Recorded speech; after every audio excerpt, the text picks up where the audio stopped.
Hey,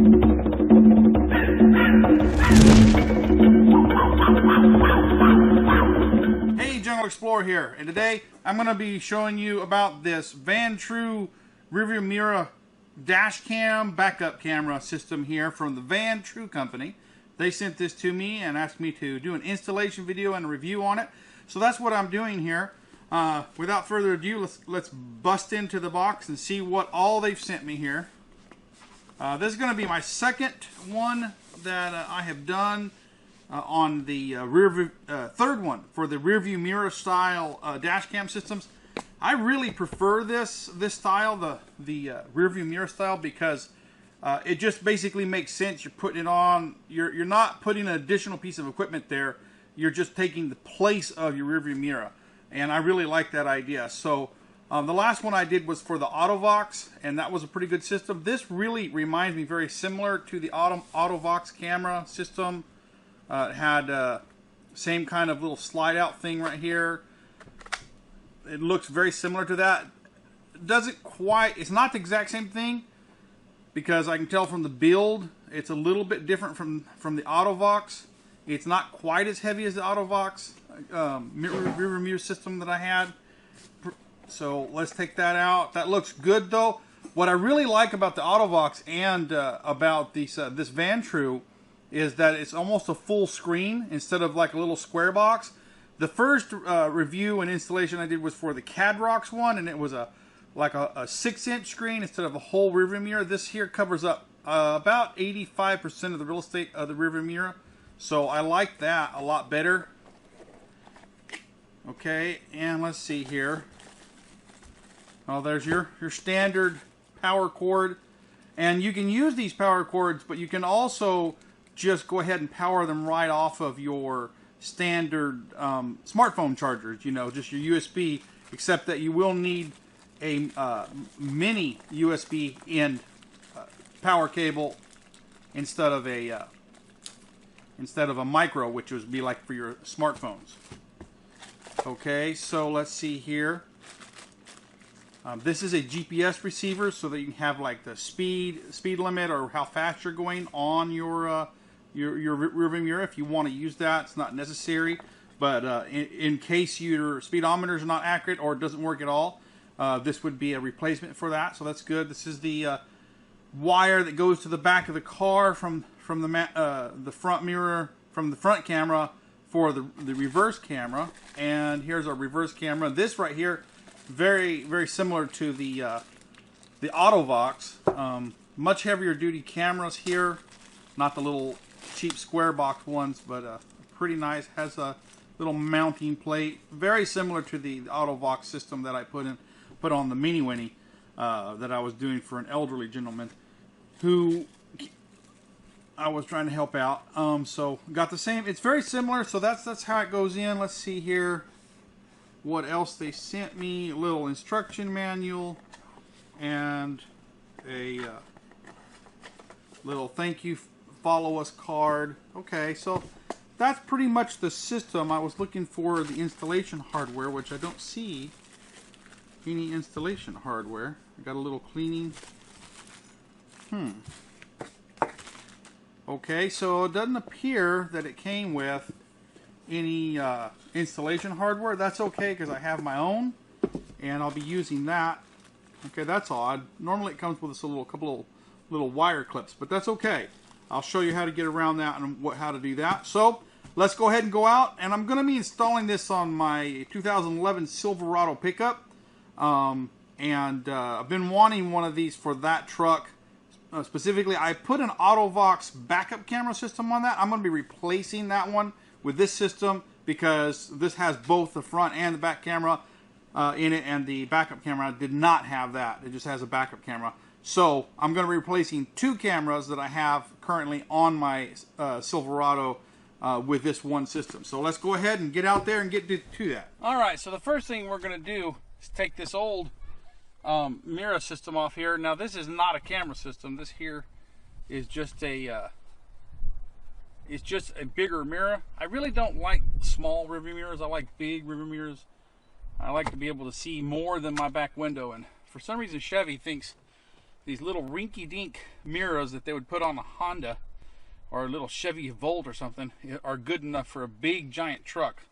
They put these tiny little mirrors on there. And what's worse is the stinking horns they put on their big trucks. Sound like Mickey Mouse mobile horns. So what we got to do here is put this mirror on. In order to do that, we're just going to use these two little rubber straps here and get them out of the bag.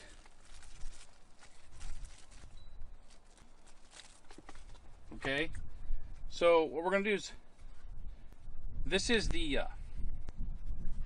top of the mirror, so we're just going to put these little rubber straps in here like this. Okay, just hook them right in to these feet. You'll see there's two more feet right here on the bottom, and then we're just going to do this, pull the camera out, all right, and then bring the strap down and hook it on the bottom on both sides, and make sure it latches good on both sides. Okay, and so now we have that installed. So it's really good, fits the mirror really good. So I'm going to leave the instructions up on there just for right now.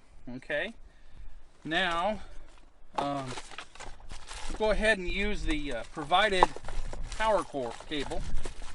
Now it comes with this long power cable which you can reroute around your you can put it up under behind your window shield, and this is my AutoVox backup camera system, but I'm going to be taking that out because I won't need it any longer because I have this now. But I'm just going to go ahead and hook this up direct. Okay, so let's plug it in and see if it works. There we go. Turned on. And it's ready. So that works. Now we're going to hook up the rear camera and bring the wire up here and connect it. And I'll walk you through doing that. Okay, so here we have the little rear camera and we need to mount it. Now there's multiple ways to mount this. You can bolt it on or you can stick it on with the sticky tape. And this does pretty good. But the way I would have to stick it on like this is not how I want it to be. I would have to stick it upside down underneath the bumper of the truck, and I don't like that installation, man. I want it to be over my my license plate so I can see my ball hitch when backing up. And so, you know, if I stuck it to the license plate or to the wall, it would be like that. It would be like this direction. So I need to put this little mounting bracket they put on here. And the way you're going to install that simply is go ahead and put it in like this, line it up with these screw holes right here. You're going to need a number 1 Phillips, and they provided these little tiny machine screws here and some microscopic washers, little locking washers right here. So put those on like that. Hope you can see it. Okay, and line the bracket up and go ahead and screw that in there on one side. Don't tighten it up too much because we need to be able to maneuver it like that. And then let's go ahead and put the other one on. Get your little washers there, little lock nut washer. It's such small things. I'm trying to do it as best as possible where you can see what I'm doing here. Big fingers, little tiny small devices. Not a good combo. Alright, so now we have that on there, and we have this little mounting bracket like this. So we've got this mounted on here now. Now we've got to figure out how to mount it. Now this, evidently it's intended to mount with these 4 little screws here. I'm not real happy with that kind of installation because I have to drill holes into things in my car. I don't like that. So I'm just going to drill a bigger hole in this plate to put it into the there's an existing nut on the license plate. So we'll go ahead and do that. Okay, so I went through all the menu that I could find, and there is actually no way to flip this camera, so it has to be installed like this. So evidently it's intended to go underneath the bumper, and which I really would never want to put my camera down there where all the mud and everything's going to be. It's much more protected up here in this little housing, and also allows me to see my ball hitch down here. So Like I said, it has those 4 little bitty screws, which you could screw into something with it, like that. But I think what I want to do is just put it over the license plate, use an existing hole there. And this is the bolt that came out of my license plate here. So I'm just going to drill a hole here with my DeWalt metal drill and my Hitachi power drill here. And just about the size of that hole, just to save myself having to drill more holes in my bumper. It's kind of delicate, so I want to be real careful here. There we go. I'm just trying not to put too much pressure on it here. Got a little wire tab there sticking out. Get that off. All right. Yes, our nut will go through there. Now, we'll just go ahead and put this on right here. Now you might want to do it different. I'm doing it this way because I don't like to stick my camera underneath my bumper, so this is why I'm doing it this way. I want it right here above. There's already a hole there. My license plate already has a nut, so right there I can see that, and it's kind of protected so things aren't going to hit it unless I step up on there. Anywhere you put it is going to put it in danger. It is a rear camera. It is waterproof, so it's made to be experience a little bit of abuse there, not too much. Anyways, you can aim it this way, however you want to do it, and then tighten the screws up. I think I'll go ahead and tighten them up right about there. Where you want to install this is up to you. This is where I am installing it. It's going to be different on each vehicle, so depending on your vehicle and how you want to install it. All right, so rear camera is installed now. Now we've got to hook it to the cable, the extension cable that goes to the forward camera. And here is, it connects right here. And it's kind of got a little key slot in there, and you kind of turn it around till you meet that key slot and push it in. But it doesn't impress me as being very waterproof. And anybody that has done anything with DC is going to know that you really want everything on a car, especially this powered by DC, low voltage DC, to be waterproof. So what I'm going to do is go ahead and put some heat shrink tubing on here to seal this up, this connection up, to make sure that it's not going to get water in it. So what I want is some heat shrink tubing that is approximately just a little bit larger. This should be about right.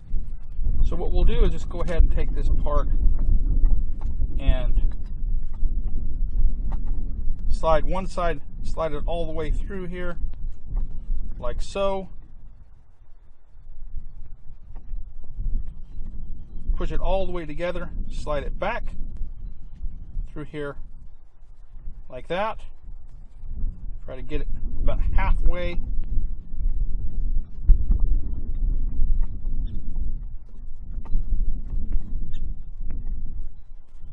This side's a little bit bigger, but I've got it a good inch on there.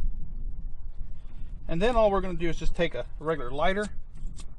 I got some wind here, and as you heat this heat shrink tubing, it will literally just form itself and form a watertight bond. And now that's not coming apart and no water is going in there. So pretty cool stuff. It's a watertight connection there, and we'll do that with all our connections. Now it's time to run this cord to the front, and we'll do that. And this red cord goes to the reverse light and on the tail light here, and I'll show you how to hook that up. Okay, now we need to take our driver's side rear tail light out, or it could be the passenger side, depends on how you want to run the wire. I like to run it on the driver's side. So this is a 2011 Chevy Silverado 2500 HD, so depending on what vehicle you have, it's going to depend on how you're going to take this off. In this case, Chevy's made it very simple for us to take it off with just 2 screws. If you're on a smaller car or a minivan or whatever you're installing, it's going to be different in each one. So you'll just have to figure that one out, since I can't make a video for every kind of car ever made. So all right, so now, as I said before, I already have an existing system in here that I'm going to be taking out. Okay, on the Silverado, this is going to be your reverse light. This is the one you want to get. You can tell which one is your reverse light because it has a clear white light. It's not going to be red. like your blinker and your rear tail light. So it'll be white, and you need to determine which one of the wires going to your reverse light is actually your power wire, or the hot wire, the positive. So in order to do that, we're going to use a multi-tester.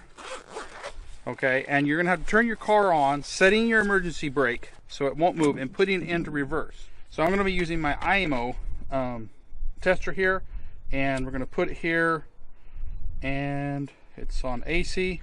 We'll switch it to DC. I'm going to go set the car emergency brake and put it in reverse, and that will light this light up, and then I'll show you how to find which one of these is the actual hot wire or positive wire. Okay, so you can hear the car is running. Now, you want to block your wheels up just in case your emergency brake does not hold. Do not trust your emergency brake. Go ahead and block your wheels up, put blocks behind them before you do this. And so all we need to do is figure out which one of these is actually the hot wire. As you can see, the clear white light is on. That's the reverse light. So you're going to find any solid steel object on your vehicle. I'm going to go to this little nut right here, and we'll have our tester right here, and we should get 12 volts when we get to the power. So I'm on the green wire. Okay, in this case, the green wire is the main hot wire coming in. The black wire is registering no voltage whatsoever.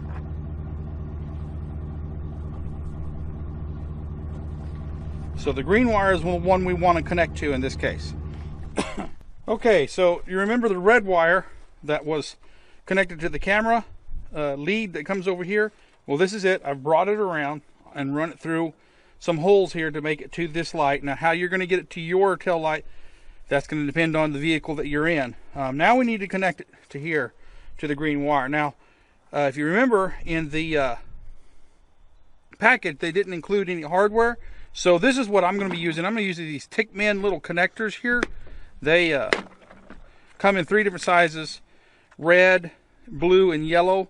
And how they're going to work is they're pretty easy to use.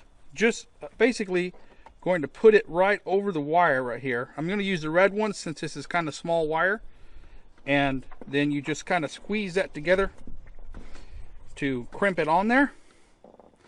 Alright, and that has made that connection. Now, remember, you don't want to use these in anywhere, any location where it's going to get wet. Since this is up inside this housing here, it is most likely not going to get wet up in here. You may have to use a pair of pliers to squeeze them together. I already had put something on here before, so it already had a cut place for it to go to. If you're in a place where it's going to get wet a lot, you might want to just go ahead and solder this wire directly. Soldering DC connections is always best, but not everybody can do that. So I'm using a system which everybody can do, and this little Tickman kit really does come in handy. So I'm just going to strip a little bit of extra wire here. This is super fine wire. Actually, let me use my wire strippers here, and just very super fine wire. What I'm going to do here is kind of double it up to make a better connection. Alright, now I'm going to use one of these red connectors here. You can see the hole in there. I'm going to push that up inside there. Okay. Using the red dot here is the right crimp connector for this. We're going to go ahead and make sure that's all the way up in there. See, it's sticking through, so that's not how we want it. We want it just about, that's why I doubled that wire up, to give it more. You want to crimp that real good. I'm going to go ahead and double crimp it a little further up here. Alright, and you want to give it a good yank. I feel some looseness there. That little wire is just really tight. So it's not crimping real. I'm going to go ahead and just use the back end here and kind of crimp it extra tight here. That's real fine wire. See, I can't move it now, so it's got a good connection on it. All right. Then all we do here on this is just slide this up inside here. This little knife blade goes right up inside of the connector that I connected to the wire. and it slides in, and we have made that connection. All right, so now what we need to do is run the main lead all the way up to the front of the truck to connect it to the camera. And I'm going to have to do that underneath the truck and not going to be able to film it, but I will take pictures along the way and show you. It's getting dark now, so it's going to be a little nighttime, but I'm going to go ahead and finish this process and show you how it's done. Okay guys, so last night I had to finish up in the dark, so I decided to kind of stop. I went ahead and ran the cord from the rear camera all the way to the front, and there's no way for me to show you how to do that because literally I had to make a fish tape and fish it through. But basically, put it underneath. There's kind of, you see that beam over the tire there? There's some existing wiring harness that goes all the way from the back to the front, and that's why I always like to run the wire on the driver's side, because there is that wiring harness there. And basically I zip tied the line as many times as I could along the whole track till I got up to front. I'll throw some pictures I took with my smartphone as I was tying it up, and you can see the important thing is you want to get the wires high up in the truck as possible, and you want to secure it to that wiring harness, the existing electrical harness, as many times as possible. You just don't want it to rub up against anything that might wear through the wire, or you know, get pinched in the spring or something like that. So that harness is already there, so if you follow it, you can pretty much guarantee that the wire is not going to get damaged. Okay, you see the wires coming up here, right here. All right, and let me show you how I got that up in here. There's this little molding right here. Most cars have it. Every car that I've ever owned has some type of molding, and normally it just you push it down in there with clips, and you pull that up. And you see this is a work truck, so it has this kind of rubber flooring. You might have carpet. All right, I'm gonna pull that up there, and you can see this little boot. Now this is some type of little control wire. There's a little rubber boot that is around it. I cut a little slit in it and ran the wire up through that. So now it's up in the cab, and here's the rest of the wire, and we're gonna route it around over to the mirror. Okay, so right now what I gotta do is route the wire from the mirror right here, and it's going to go along the window, down this molding, down down there, and down to here. And I'm just going to do that little by little and show you. You know, it's pretty much just running it inside there of the rubber here. So basically, it's kind of hard to do it on camera because I need to be in front of the camera. But there's this rubber molding right here, okay, and you can run it behind that. In between it can go behind this piece of molding till it gets up in here. Okay, so I've got the wire ran up to the molding right into here. This is the fuse panel box. I've got way too much wire, so what I'm going to do now is start this at the camera, at the rear view mirror, and bring it back to here, and then tie this up inside here because I don't want a bunch of wires dangling up there by my rear view mirror. So now I'm going to run it from the camera backwards to this location. So we're just going to plug this in here in the top, and plug that in, put it up here, and there's basically a hole back in here you can run it in. Just got to push it in with your fingers.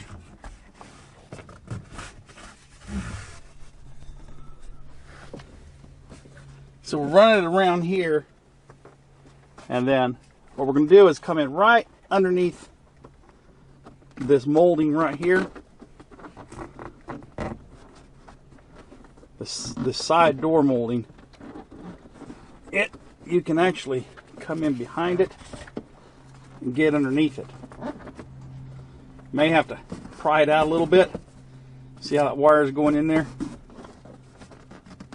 But you can run it all the way back to the window there, and then run that in there so you can hide that completely in there. So I've run it all the way through here, tucked it in behind this. Now we're just bringing it up here, and there's this little rubber door molding. Then you just run it behind this with your finger, like that. So we're just continuing on down here till we get down there, and now we can just wind this up tie it together and tie it to something back in here, and we'll keep it out of harm's way. Okay, so we're just going to zip tie this little bundle together just to keep it from running around loose, getting tangled in everything. Okay, find a good place to put it back in here, and we'll just put our side door on. All right. Okay, so the last things we need to do is hook up the GPS, and here's the GPS cord. I just put it right here so to be out of the way. If you wanted to run it down on your dashboard, you could. It comes with a kind of a long cord. No way to really do anything with it, so I'm just going to leave it right here behind the mirror where it can't be seen, and just plug it right in here. That's your GPS receiver. It works without it. You don't have to have it.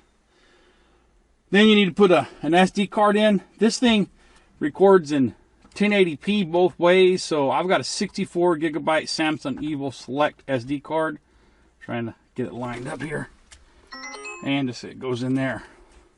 So power cord, SD card, GPS, and rear camera right there. It's got a good long power cord, and you can route it around the window just like I did the rear camera. This way you can go on the passenger side, and you can bring it down here to your power port and plug it in. But this is an American-made vehicle. This is a Chevy Silverado, and so it has constant power on to the power port. So as soon as I plug it in, okay, the camera's going to come on, and it's going to be ready to go. And I got to say, I love this screen right here like this. The problem is if I don't unplug it every time, it's going to run my battery down. So I'm going to have to figure out a way to power this off the ignition, and that's going to be a subject of a different video, because I'm going to have to dig into the dashboard and get into the radio harness to do that. But for right now, we're just going to run it straight down and run it that way so we can test it. It does work. That's the rear camera. Okay, that's the front camera right there. You know, looks real nice. Both cameras seem to be really good. I love the full screen on here. You know, so let's go ahead, and I'm going to throw up some videos here for you to watch, and you know, so you can see. I've already took it for a drive last night and earlier this morning. I'll throw some videos up here to show you the quality of the footage, and after that we'll come back and talk about the things I like and disliked about the camera system.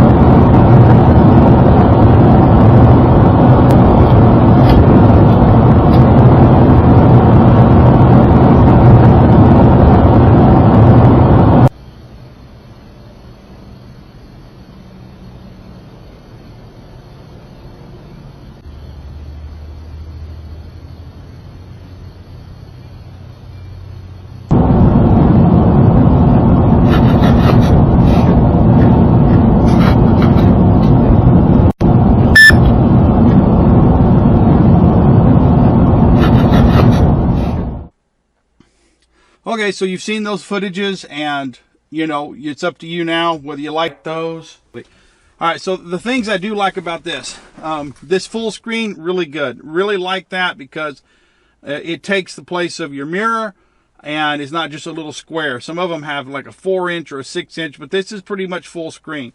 The quality of video is good. The function is good. Now, since I hooked up the reverse camera to the tail light, whenever you put it into reverse, it's going to automatically switch to the reverse, and it's going to have that backup meter there. That's kind of a distance meter to tell you, you know, basically green is good, yellow is warning, and red is you're too close. I don't know how accurate those things are, guys. I don't trust that stuff, but it does work. As soon as you put it into drive or park, you're going to go back to the front camera. Now, if you switch it to the rear camera, it's going to stay on rear camera. Even if you turn it off and on, it's going to stay there. And that's kind of where I'm going to leave it, and I'll tell you why. This is kind of one of the things that I don't like about the camera, and that is that the actual mirror function is not a very good mirror at all. So if the camera's not working, this is not going to be a very good mirror. It's almost looking like through smoky glass.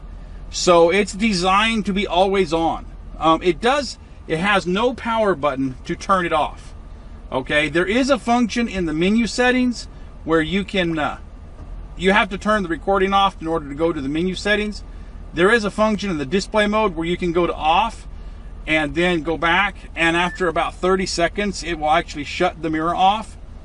I mean, shut the screen off, and you can use it as a mirror, but that's the only way to get the screen to turn off. Of course, it doesn't mean that the camera's off, it just means the screen is off. But it's not a very good rearview mirror. It's very, very dark, and like I said, it's like looking through dark tinted glass. So it's better just to leave it on the rear camera all the time. That way you can see behind you in the mirror when you look up there, and that's what it's designed for. It's not designed as a temporary. Okay, see, there you turned it off, and it's just not that good of a mirror. It's very dark. It is functional, but I've had a couple other models, like the Cadrox and the Autovox, where the mirror was actually a very good functioning mirror as a mirror without the camera. This one, of course, is pretty good as a camera only, and very functions minimalistically as a mirror. Okay, so now if you're going down the road and you don't want to see that, you can hit the power. You're not turning it off, and what you're doing is turning it to the speedometer, and that will show you how fast you're going. And I tested it out, and pretty much it is very accurate in comparison to my truck speedometer. You know, if I'm going 70 miles an hour, it says I'm going 70 miles an hour. You can switch it to kilometers per hour if you need that. It does have a compass on here, so when you're traveling, the compass is going to pop up and it's going to show you what direction you're traveling, northeast, south, or west. So it's pretty small, but it is there. It has your time of the day, and that's synchronized by your GPS location on Earth. You do have to set that up. Other than that, you know, it's pretty easy to use. It's touchscreen. You got, like I said, you got to turn the recording off. It automatically goes to recording. You got language. You got your speed. There you can switch to your kilometers per second, per hour. Your mode, I like it always on. Your GPS direction, that's your compass. Your time and day display. Your resolution, you can do 1080p 1080p or 720p 1080p. I really can't tell the difference. You can set it from 1 minute to 3 minutes to 5 minutes recording loops. The G sensor is intended, if you're in a wreck, to lock the video file, so that file is not overwritable, and so you can have a record of a major accident or something. Parking mode is when you're parked somewhere for a long time, and if you want to kind of have a recording where it's going to record if somebody's messing with your truck and your truck gets hit, you know, or somebody's near it, it's going to turn the camera on for a few seconds and shoot little short clips. You know, I'm not sure exactly what the utility of that is, because the camera only faces forward and backwards. So if most thieves are going to be coming in through the side, not on the back. So not sure whether that's a really good thing or not. It has a volume, which it can record off, low, or high, key sound, sound record, rear camera, and those are the parking lines, GPS info, system info, and default system settings. All right, guys, well, there you have it. I've showed you how to install it, at least in a truck. Your vehicle may be different, and ran you through the basic functions of the camera here for you. I like it. I hope it's going to last a long time. I've installed it as a permanent installation in this truck because I like this system really well. Anyways, remember, as always, the product and the other components and tools used to install this, like the little special connectors to connect to the wire and the heat shrink tape and all that stuff, I'm going to place links to all the stuff in the description of the video. Just click on the show more button. You'll see that there. If you have found this video enjoyable and it's helped you, please share it on Facebook, Twitter, Instagram, any other social media. Help me build the Jungle Explorer channel. I appreciate all your help and you watching this video. And until next time, this is the Jungle Explorer signing out.